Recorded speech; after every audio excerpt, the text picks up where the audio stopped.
A saga viking entre o gelo dos fiordes e o fogo dos deuses.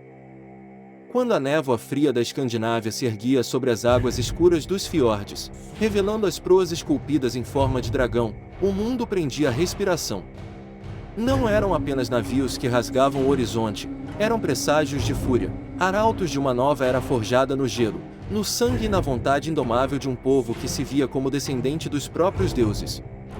Antes que a palavra viking se tornasse sinônimo de terror e aventura, a história desse povo notável já estava sendo escrita em runas silenciosas. Esta é a crônica dos Homens do Norte, uma viagem desde as suas origens glaciais até ao crepúsculo da sua era, um mergulho profundo nas águas geladas da sua história e no fogo cósmico da sua mitologia. Para compreender a explosão que foi a Era Viking, é preciso recuar milênios. Após o fim da última Idade do Gelo, cerca de 10.000 a.C., caçadores-coletores migraram para a Escandinávia. A transição para uma sociedade sedentária foi lenta, com a agricultura a surgir por volta de 4.000 a.C. A Idade do Bronze Nórdica, C1700-500 a.C., viu o surgimento de uma elite guerreira, mas foi a subsequente Idade do Ferro, C500 a.C., 800 d.C., que preparou o palco. O domínio da metalurgia do ferro permitiu um crescimento populacional e forneceu armas mais fortes. A sociedade organizou-se em clãs liderados por chefes guerreiros, jarls, que competiam por poder. Neste cadinho de rivalidade e avanço tecnológico nasceu o Drakkar, a obra-prima da sua engenharia. Leve, rápido e com um calado baixo que lhe permitia navegar em mar aberto e em rios rasos, o Drakkar era a chave que abriria as portas do mundo. O final do século VIII foi um período de profunda instabilidade e privação na Escandinávia. Mudanças climáticas levaram a colheitas fracas e fome.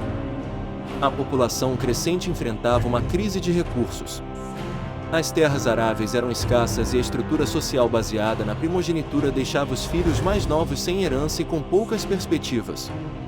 Para muitos jovens, o futuro em casa era sombrio, uma vida de servidão ou pobreza. O mar, antes uma barreira, tornou-se a única via de escape, a única promessa de riqueza, glória ou uma morte honrosa. A tristeza da fome e da falta de oportunidades foi o vento invisível que empurrou as velas dos primeiros navios vikings para o desconhecido. Este desespero foi agravado por tensões religiosas e políticas. Na Europa continental, o Império Carolíngio de Carlos Magno expandia-se para o norte, convertendo à força os povos pagãos. As notícias destas campanhas brutais chegaram à Escandinávia, gerando medo e ressentimento. A proibição papal do consumo de carne de cavalo, um animal sagrado nos rituais a Odin, foi vista como um ataque direto à sua identidade. A Europa cristã, com os seus mosteiros repletos de tesouros e desprovidos de defensores, parecia um alvo irresistível. A raiva explodiu a 8 de junho de 793. Naquele dia, os monges da ilha sagrada de Lindisfarne, na Inglaterra, viram as velas no horizonte. Os homens do norte desembarcaram com uma fúria selvagem, profanando o altar, massacrando os monges e pilhando os tesouros sagrados. O cronista Alcuino de York escreveu, horrorizado, nunca antes tal terror apareceu na Grã-Bretanha. Este ataque foi o marco inaugural da Era Viking, e a fúria demonstrada em Lindisfarne tornou-se a sua assinatura. Mas a história viking não é apenas sobre pilhagem. Para o povo nórdico, esta era uma época de oportunidades, aventura e expansão. A felicidade de um viking podia ser o brilho da prata conquistada, a camaradagem na parede de escudos ou a empolgação de navegar por mares desconhecidos. Eles foram os maiores exploradores, comerciantes e colonizadores da sua época. A sua rede comercial era vasta. De Constantinopla a Miklagard, traziam seda e especiarias. Do mundo islâmico, vinham os dirhams de prata. Fundaram entrepostos como Edebe e Birka e cidades como Kiev. Os varegues suecos navegaram pelos rios da Europa Oriental, fundando o estado da Rus de Kiev. Os noruegueses e dinamarqueses olharam para o oeste, colonizando as Ilhas Faroé, a Islândia e a Groenlândia, sob a liderança de Erik, o Vermelho.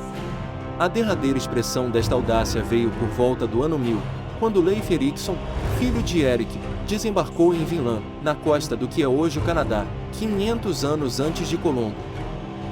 Enquanto os homens escreviam a história com o aço, a alma viking era moldada por uma mitologia vibrante. No início, do encontro do fogo de Muspelheim e do gelo de Niflheim, nasceu o gigante Ymir. Os deuses Odin, Vili e Vé mataram Ymir e com o seu corpo criaram Midgard, o reino dos humanos. No alto, construíram a sua fortaleza, Asgard. O panteão era liderado por Odin, o pai de todos, um deus sombrio e obsessivo em sua busca por sabedoria. O seu filho mais famoso era Thor, o deus do trovão, campeão de Midgard.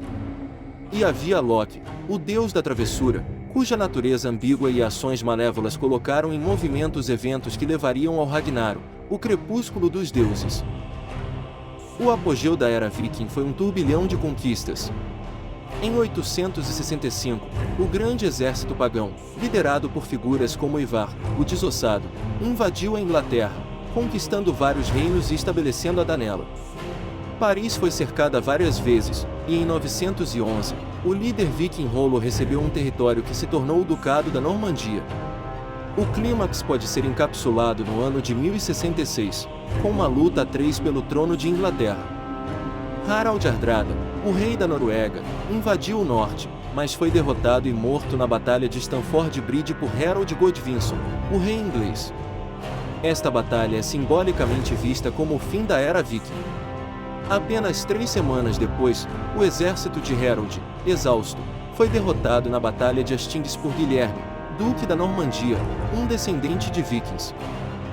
O crepúsculo da Era Viking foi um lento desvanecer. A conversão ao cristianismo, a consolidação de monarquias na Escandinávia e a crescente capacidade de defesa da Europa contribuíram para o seu fim. O legado viking, no entanto, é profundo. Está gravado na nossa linguagem, no nosso DNA e na sua literatura, como as sagas islandesas. Eles eram guerreiros, mas também agricultores, artesãos, comerciantes e poetas. A sua saga é uma história profundamente humana de como um povo, confrontado com a adversidade, navegou para além do horizonte para conquistar o mundo e encontrar o seu lugar nele, deixando uma lenda que nunca morrerá. Se você chegou até aqui, deixe o seu like e se inscreva no canal. Isso ajuda muito a continuar trazendo histórias como essa. E me diga nos comentários, qual outra civilização ou personagem da história você gostaria de ver por aqui. Muito obrigado e até a próxima!